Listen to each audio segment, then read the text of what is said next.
Hari Om, let us start.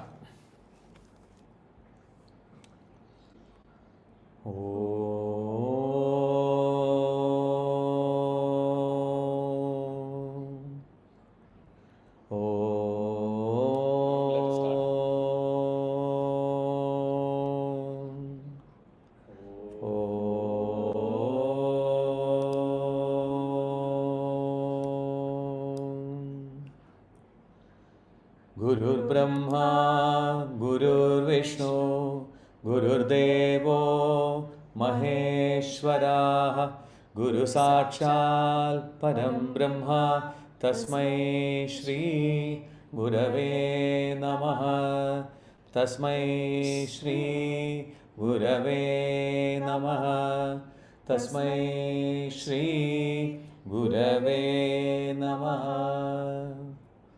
Om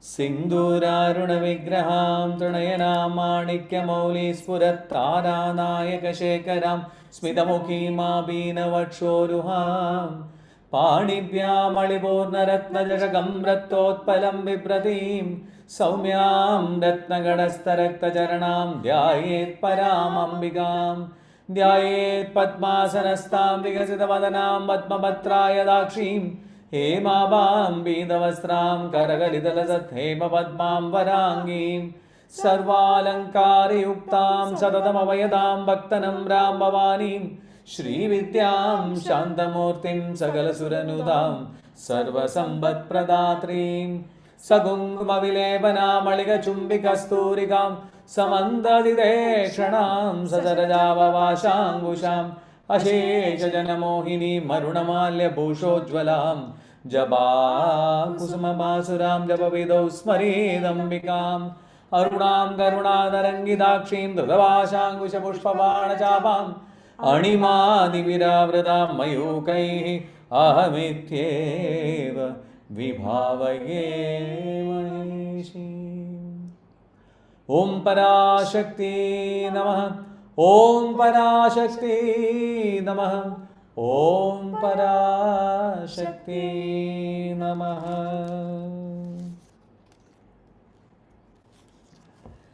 So today we will take up from 151 till 165.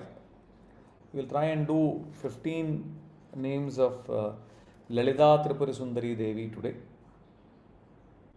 So we will first chant out the names first. Om Nirantaraye Namaha. Om Nishkaranaye Namaha. Om Nishkalangaye Namaha. Om Nirupadaye Namaha. Om Nirishwaraye Namaha. Om Niragaye Namaha. Om Ragamadhanaye Namaha. Om Nirmadaye Namaha. Om Madanashinye Namaha. Om Nischintaye Namaha. Om Nirahankaraye Namaha. Om Nirmohaye Namaha. Om Mohanashinye Namaha. Om Nirmamaye Namaha. Om Mamadahantre Namaha.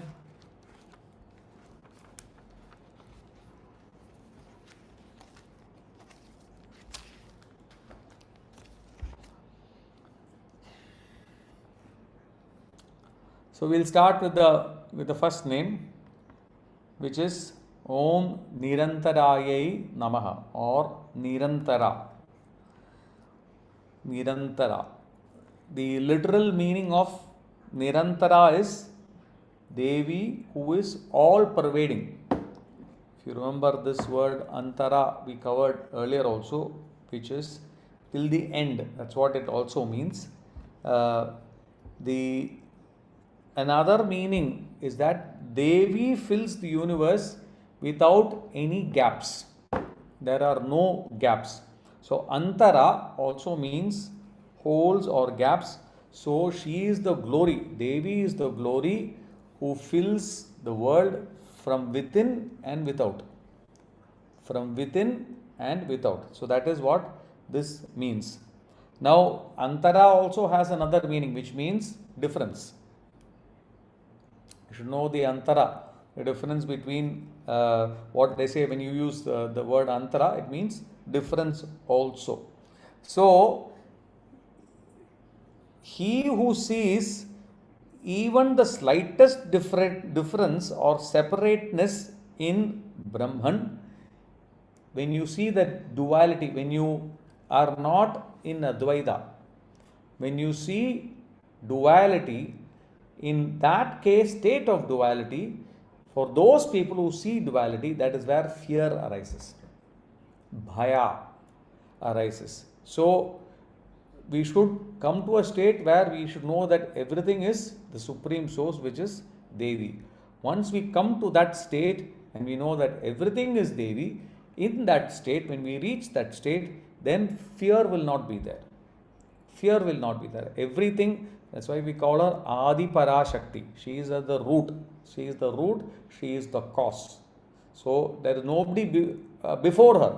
Above her, there is nobody above her. So once we realize that, in that sort of a situation, fear will not arise. She goes beyond all these things and she fills all the gaps, and therefore she is all pervading. She is there in all places. All areas she is there. When she is there in all places, you look around and you see Devi, therefore you will not have fear. The problem is that we do not see that, we do not realize that, and therefore because of that, fear comes into us.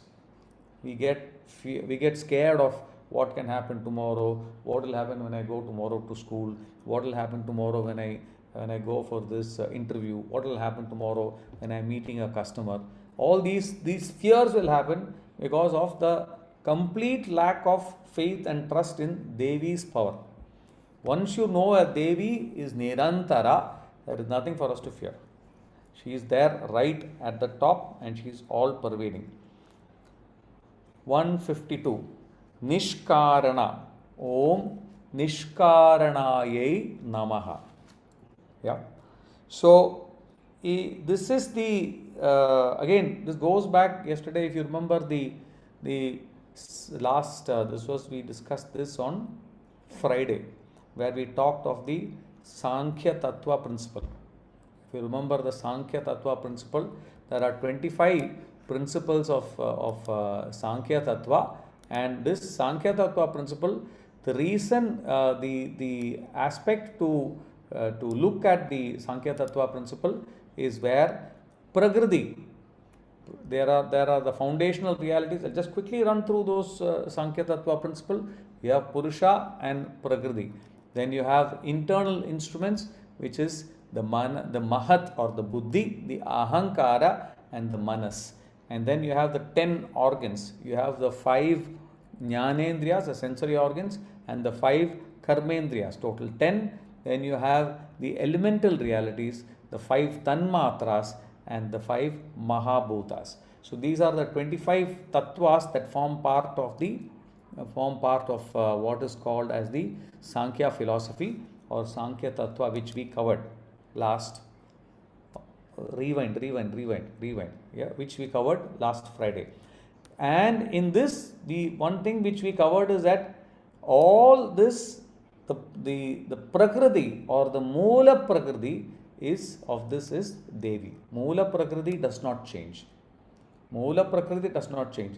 What Moola Prakriti does, the result, the cause does not change, the effect changes. So we covered this that day. So she is called as Nishkarana. Nishkarana, she who is without a cause. How can she be without a cause? She is the cause. She is the cause. So she does not have a cause, does not have a cause. So because she is the root. She is the cause of everything. She does not have a cause. The cause is eternal and all the effects are transient. Effects keep changing. Whatever effect comes out of the cause, whatever Devi's Leelas are there, the result of those Leelas, they keep changing. Devi does not change. So that is something that we have to remember. She is the universal mother who is the cause of everything. Nishkarana.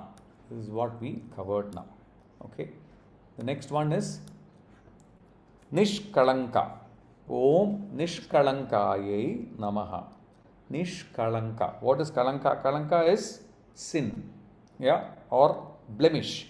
She who is faultless. She does not have a single fault. She who, there is another perspective. She is faultless.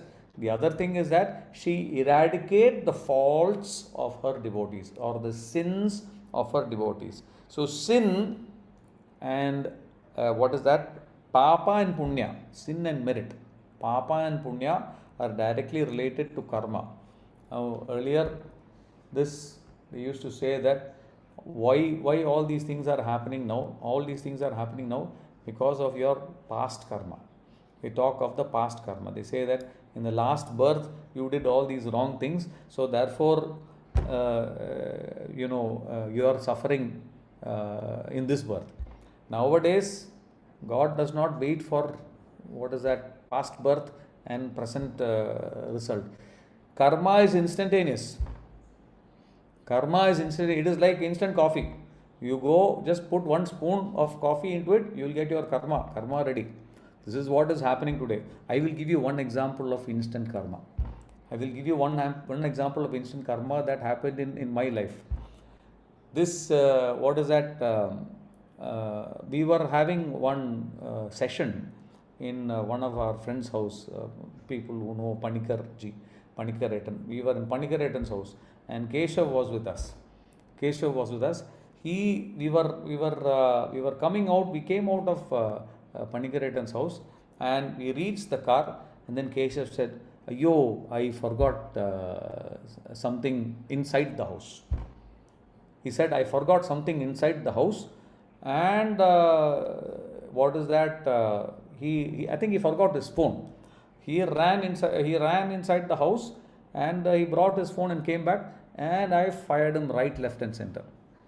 I fired him. What is this? You're so. What is that? You're so irresponsible. This, that. I gave him a nice tongue lashing. After this tongue lashing, we reached home. He stays in Jafflia, and we reached home. And got into the got into the elevator, and we came up to the flat, and we found that the key is missing. House key is missing. So where was the house key? House key was in Panikar Etan's house. Instant karma. Instant karma. So we went back and got it, and Keshav was sitting silent. He was trying not to laugh. He was doing his best not to laugh. But this was instant karma in work. So that is when we reached that, though some people were who listened to the firing were standing there, and they said, this is a classic case of instant karma in action.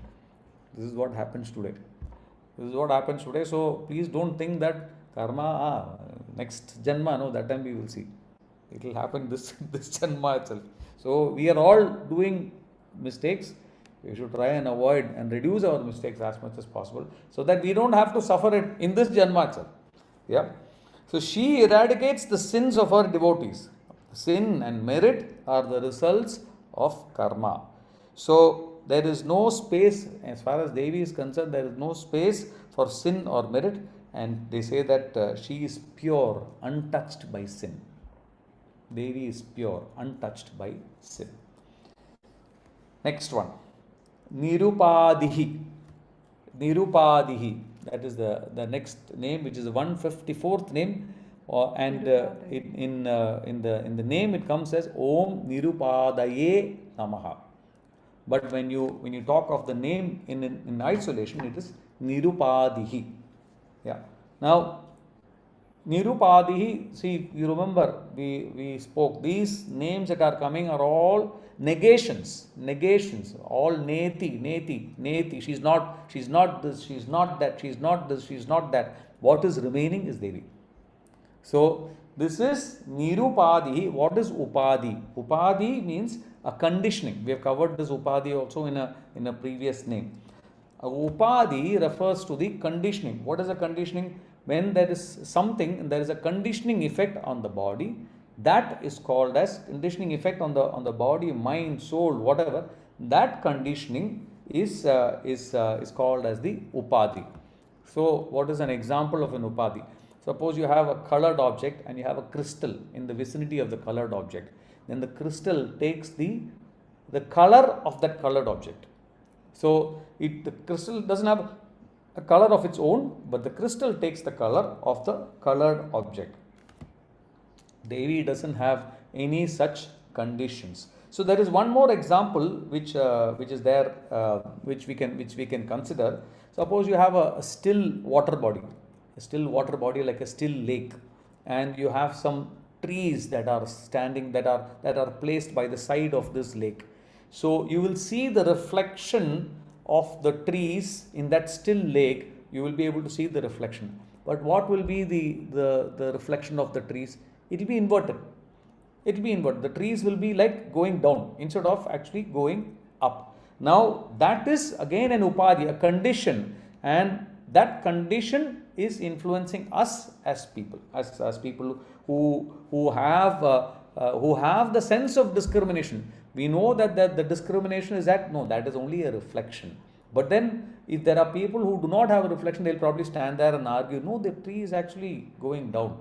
So that conditioning of the mind is called as the upadhi. As far as Devi is concerned, Devi has no such conditioning absolutely whatsoever. She has no division, no limitations on the whole or the path. She is the ocean of spontaneous kindness. That is what Devi is all about. So she doesn't see any difference amongst the devotees. Whoever goes with her with a clean heart and tries to achieve the Shiva position, she blesses them without any limit. So that is what Devi does. Yeah. So so we talked about this trees that are upside down. People who know the truth, the immediate experience is that the image is upside down. But then the actual truth is that image is not upside down. I mean, image is upside down, but the reality is that the tree is going upwards. So she who is not conditioned or has no limitations, that is the literal meaning of nirupadihi.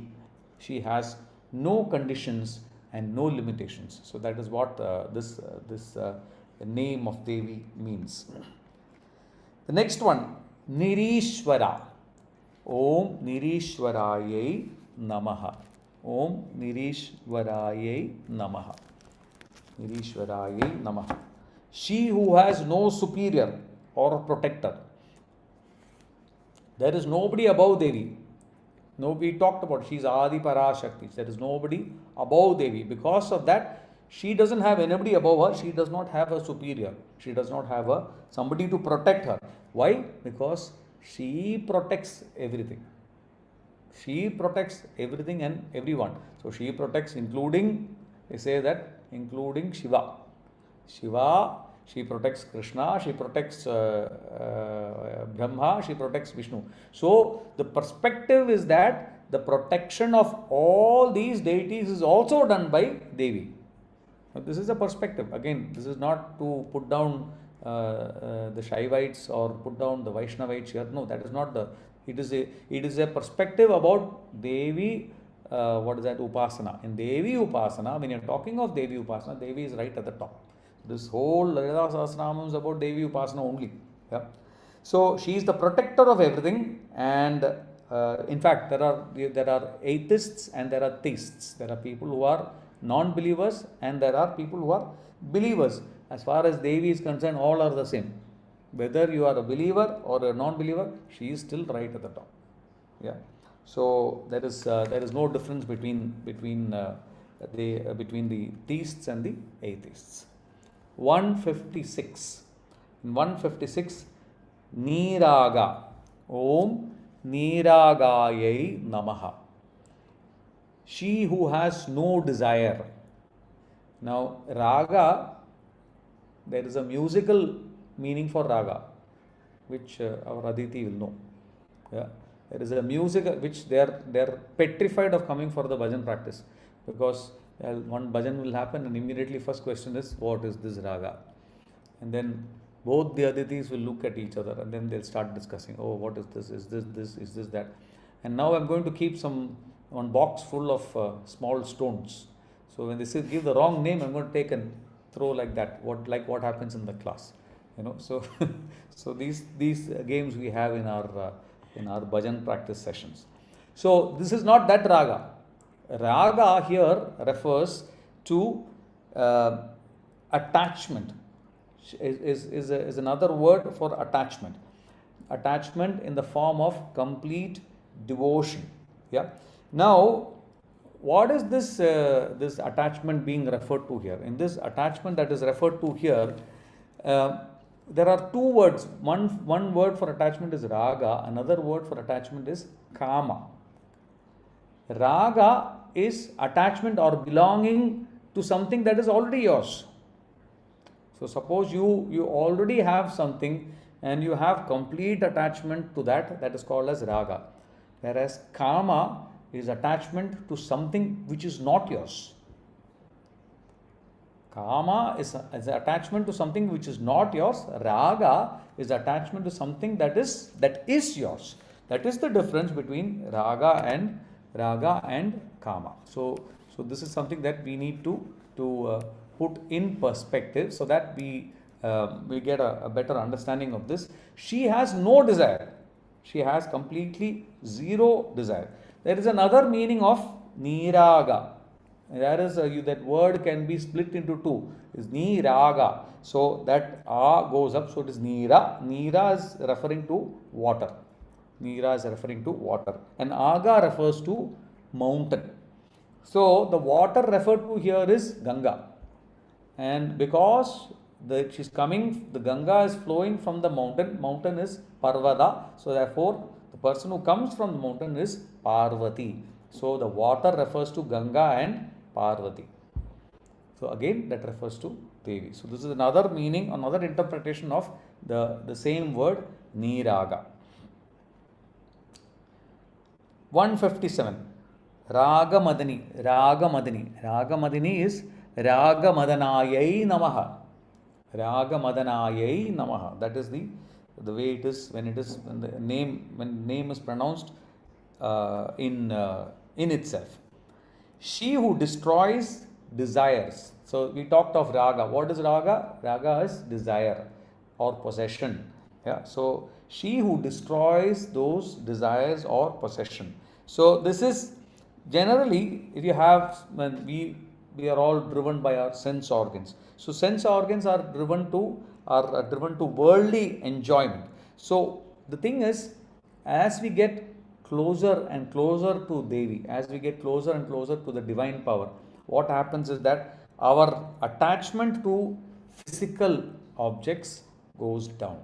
Our attachment to physical objects goes down. And what Devi does is fills our mind with more and more sattvic thoughts as opposed to more of the tamasic and other thoughts. So that is what happens when you get closer and closer to Devi. She removes emotions such as longing and anger from the devotee's heart and fills it with sattvic emotions. So that is what happens in this case with people. So therefore, she destroys desires. She destroys desires, or she is Raga Madani. That is her. It is another name for Devi. Nirmada. 158. Nirmada. Nirmada is Nirmadayai Namaha. Nirmadayai Namaha. I am looking at the book as well so that we don't make a mistake in the pronunciation, because last time I was a bit confused. I don't want to make that mistake. So, Nirmadayai Namaha. She who is without pride. Now, this is a very tough subject about pride, ego. We are going to come into all those things as we move on. So, Devi is omnipresent, she is omniscient, she knows everything that is happening, but she does not have a single trace of pride.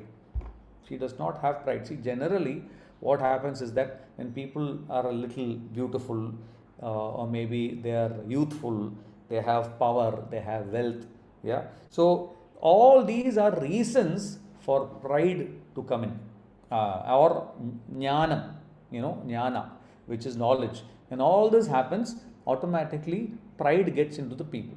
When pride gets in, then that is, you can be sure that is the first step for disaster. The first step for disaster is when pride happens. But as far as Devi is concerned, she is the model for the world. There is no trace of pride, even though she is unparalleled in each of these attributes. In beauty, there's nobody to beat Devi in beauty. There's nobody to beat Devi in youth, in power, in strength. Shakti, she's not just Shakti, she's Parashakti. So when you consider all these aspects of Devi, who can come even close to her? But does she have pride? Devi has no pride. Devi is completely without pride. There is one saying from the Gita, which I'm giving the translation here. Whatever a great man does, that the other men also do. Whatever he sets up is the standard that the world follows. This is the literal translation of Gita chapter 3 verse 21. Yeah. So who is she? She is Nirmada. She doesn't have pride. The next one, she is Madanashini. Om Madanashinyai Namaha. This is 159th. Mada again refers to pride. Nashini, she destroys that pride. Not only is she free from pride, she also destroys pride in others. So if you get so proud, thinking, okay, now we are all learning Lalitha Sahasranamam, the meanings we are learning. So we start getting proud, and we go there in front of Devi, I know all the meanings, what you stand for. She will give one nice this thing on the head and say, stay there. Don't allow pride to come in. So that is the beauty of all this. At the end of the day, we should have humility. We should have humility in every step. Pride comes before there is a saying in English, pride cometh before the fall. So make sure that pride is completely removed. Yeah. So there is a however proud one might be, it is natural. When you get close to Devi, automatically the pride should be removed. You should remove that pride. Yeah.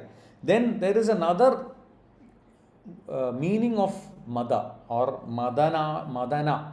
Instead of Madanashini, Madana. Madana is Kama. Madana is Kama, the god of desire. One who swallows or destroys Madana. Who is that? Madanashini. That is Devi. Yeah. So her devotee gets the firmness of mind and attains his ultimate goal. What is his ultimate goal? His ultimate goal is to realize Lalitha Tripura Sundari Devi. That is the ultimate goal of every devotee of Lalitha Tripura Sundari Devi. 160. This is something which is extremely interesting one, which is the. One second, let me just get the. Yeah. So this one is Nischinta. Nischintayai Namaha. Om Nischintayai Namaha. In this name, what this means is that Devi has no anxiety. Devi, she has no anxiety in anything. Anxiety. So people have a lot of this distress, anxiety. This is not happening, that's not happening, this is going, oh, what will happen, this, that anxiety is something which comes into people, and we have to remove that anxiety. What about Devi? She has no anxiety. Why she has no anxiety? Because she is the cause. She is the root cause. Yeah. Now, there is one beautiful saying, and I want all of you to reflect on this. Yeah, this is a saying in Sanskrit, which says, Chintayastu chitayastu bindu matram visheshataha. Chita dahati nirvijam chinta dahati jivitam. I will repeat that again. Chintayastu chitayastu bindu matram visheshataha. Chita dahati nirvijam chinta dahati jivitam. What does this mean? What this means is very simple but very profound. What this means is that between chinta between chinta, the word chinta. Chinta means anxiety or worry. Chinta, this thought, extreme thought. And chida. What is chida? That is the funeral pyre. That is the funeral pyre where a dead body is going and it is being burnt. That is chida. Yeah. The only difference between those two words, chinta and chida, is just one bindu. Chita, you put one bindu, it will become chinta. The only difference between these two words is just one bindu. And while the funeral pyre burns the dead, that fire burns the dead, yeah, that chinta burns the living.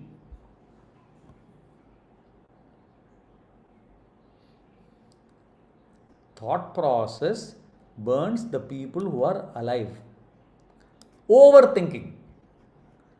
Ayyo, what will happen if this goes wrong? Ayyo, what will happen? Ayyo, what did that person think? What will he be thinking? I did this, I said that. What will be running through their mind? Why are you bothered? Why are you bothered? You think about yourself. If you have thought, engage. They say you engage your brain before opening mouth. Engage brain before opening mouth. If you open your mouth without engaging your brain, what will happen? Only nonsense will come out. Only nonsense will come out. So, if you are engaging your brain after opening your mouth, then what will come out will be measured words. Measured words will come out. If those measured words are done with the brain in place, then once it comes out of your body, why are you worried? There is no need to worry. Because what you have expressed is what is going through your head. If you have expressed something which is not going through, then you have reason to be worried. Then this issue of chinta and chida comes into place. Right now, you should not, generally, this is something that we all do. I am not pointing out to anybody here, but I am pointing out to everybody. Not anybody specific, but everybody. Because we all have this problem of overthinking. We think more than what is needed. You should, of course, plan, but planning is different. Overthinking is completely different. Don't overthink. Don't think. What do they say in Malayalam? They say Eludapuram. Eludapuram. Eludiyadinte appuram. Thinking beyond what is written, or in this case, what is spoken. So we should not go beyond unnecessarily, break our head and get into, and then you say, and then probably, the next few times you meet the person, then this thought process, what is that person thinking of me? Should I go and talk? Should I not go and talk? Is that good? Is it bad? Why all this? Do we have this much time to carry this much baggage? I don't know. So we should all think of these things. So as we grow older, the thought process is about the funeral pyre. When are we going to actually finish this journey and go back? That is the final thought. So that is also something that is a case of anxiety. So death is the only thing that is certain. Death is the only thing that is certain. There is no escaping death. Only question is, when is that death going to happen? That is not in your hands. That is not in our hands. Whose hands it is? It is all in God's hands. Let us not break our head about such things. Yeah? So, and for this, what do we need? We need to ensure that the spiritual path is adhered to, not when we are 50s, 60s, 70s. No. We should start as early as possible. So, thanks to all those children who are coming here, trying to come onto the spiritual path, trying to understand this. So, what is the advantage? You are already on the right direction. Already in the right direction. And this is the right direction. Catch them young, as early as possible. And when you do that, what happens is that they become free from anxiety. Anxiety doesn't happen in them. I remember our daughter Kavya. Examination day morning, she will cry. Examination day, she would have studied everything. She'll know it like water. But that morning, she will have cried. I don't know anything. She came here for something else, write some exam. She came, she's here also, what, 31 years old. She cried in the morning. Abba, I don't know anything. Chinta. Happens. It happens. Worry. That worry you should not have. Devi will take care. Okay. Next one. Nirahankara. Nirahankarayai namaha. She who is without egoism. She who is without the concept of I and mine. What a deep concept this is, I and mine. Chinmayananda Swamiji has said this beautifully.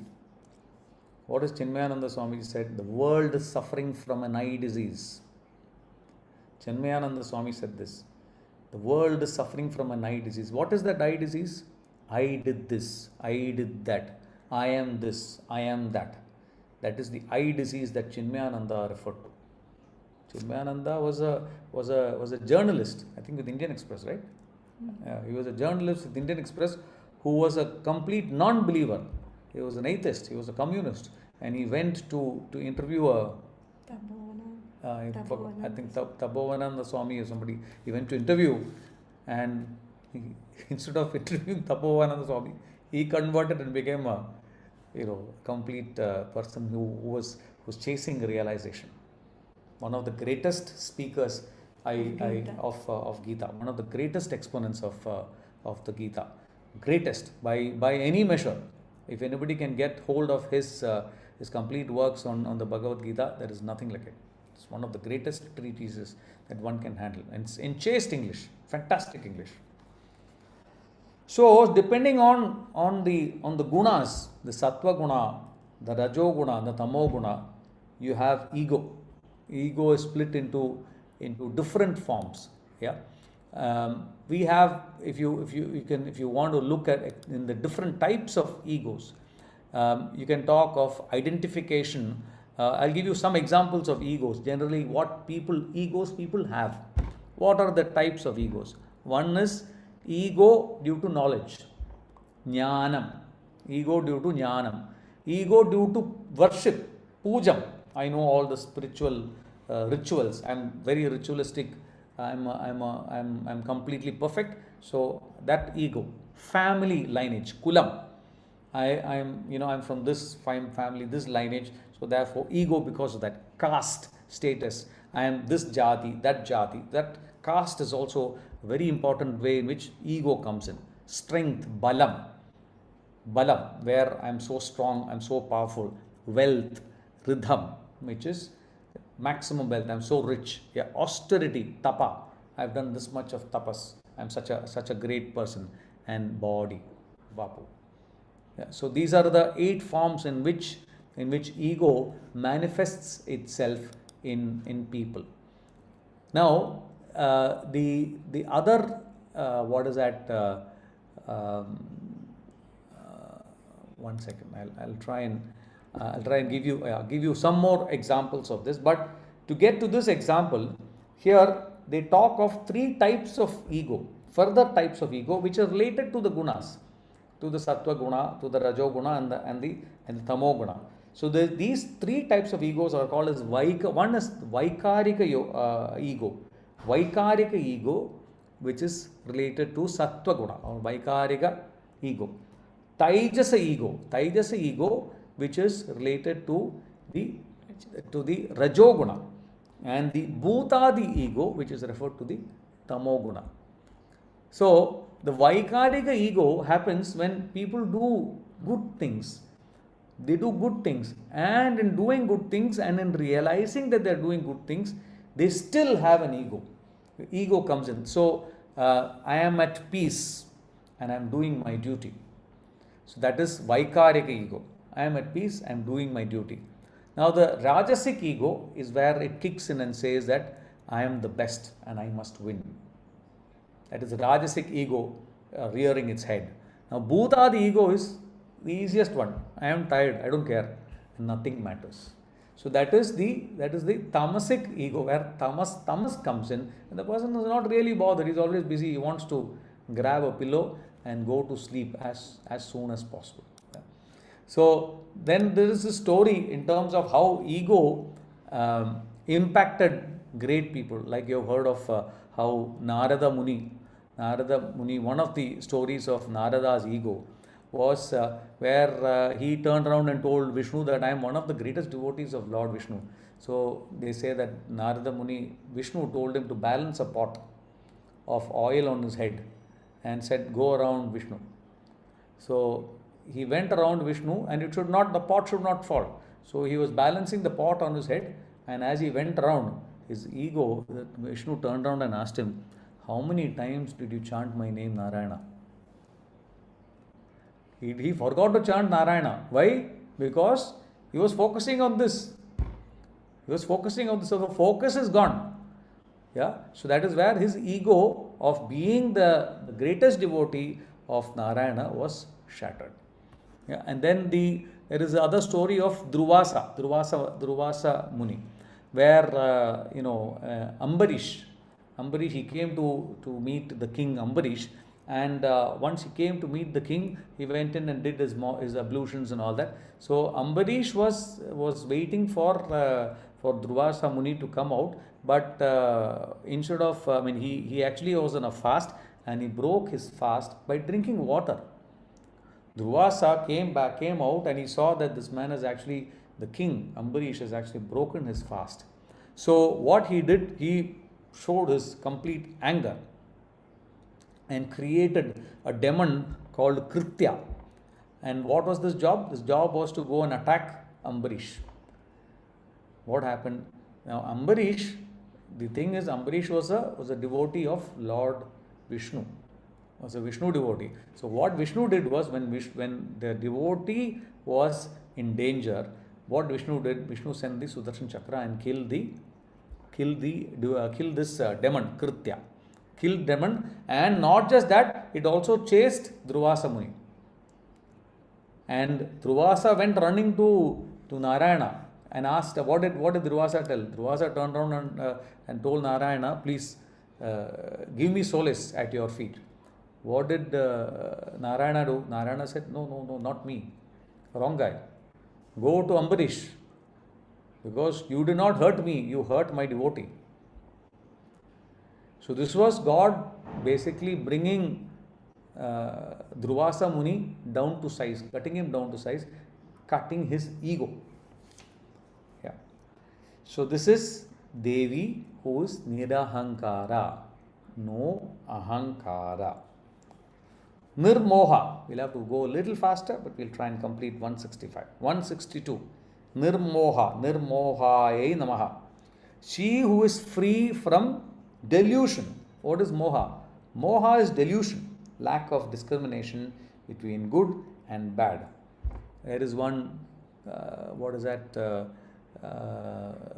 sloka from the Gita, Krodha Bhavati Sammoha. So that basically, if from Krodha arises moha, when you are having this anger, moha comes out of that, or loss of consciousness. So you lose your brain, you lose your head. When you lose your head, from that arises delusion or moha. Moha can be desire, lack of discrimination between good and bad. Yeah. So this generally comes from ignorance, from avidya, from the lack of discrimination. This is what comes, moha comes from that. 163. Mohanashini or Mohanashinyai namaha. Same thing, she who destroys delusion in her devotees. The first one is about Devi, who is free from delusion. The next one is Mohanashini. So she who destroys delusion in her devotees. 164. Nirmama. Nirmama. Nirmamayai namaha. She who has no self-interest in anything.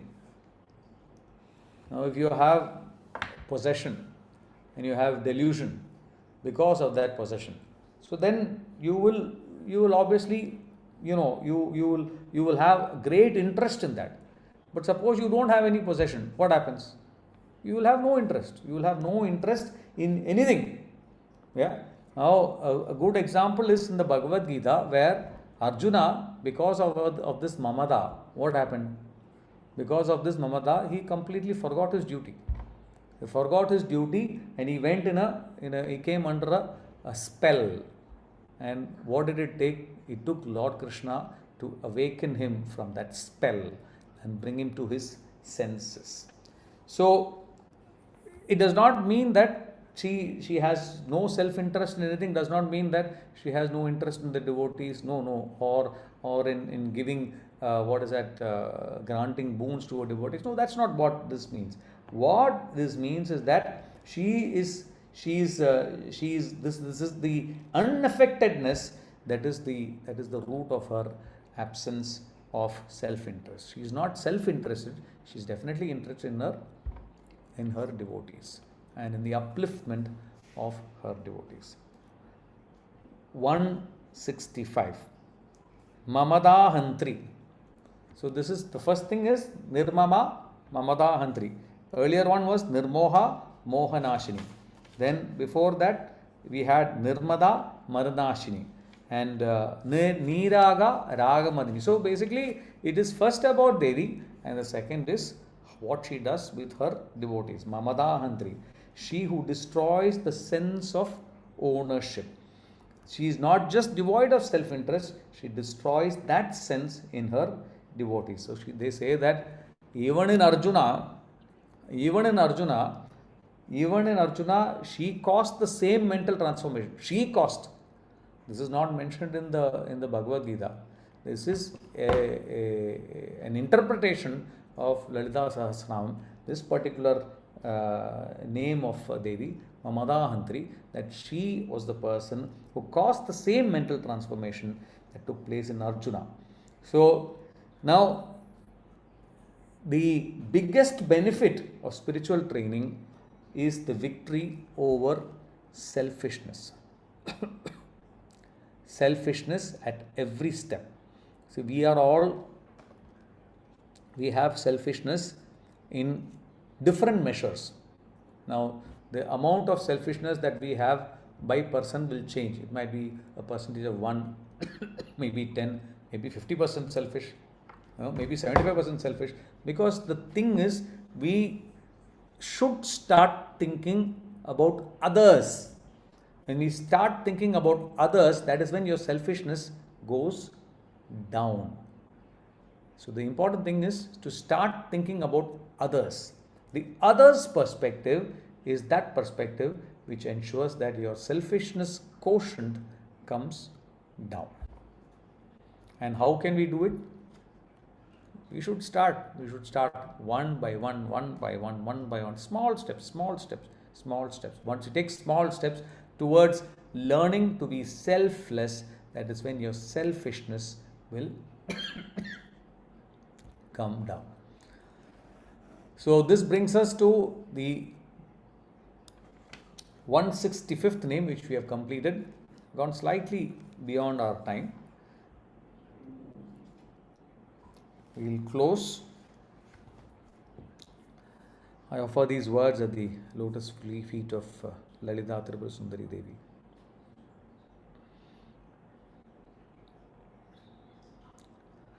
Om Asatoma Sadgamaya Tamasoma Jyotirgamaya Mrityormaham Gamaya. Om Shanti Shanti Shanti. Om Lokaha Samastaha Sugino Bhavantu. Lokaha Samastaha Sugino Bhavantu. Lokaha Samastaha Sugino Bhavantu. Om Shanti Shanti Shanti. Karacharana Kridam va Kayajam Karmajam va Shravananayanajam va Manasam va Paradam Vidam Avidam va Sarvamedakshamasva. Jaya Jaya Karunabde Shri Mahadeva Shambho. Jaya Jaya Karunabde Shri Mahadeva Shambho. Jaya Jaya Karunabde Shri Mahadeva Shambho.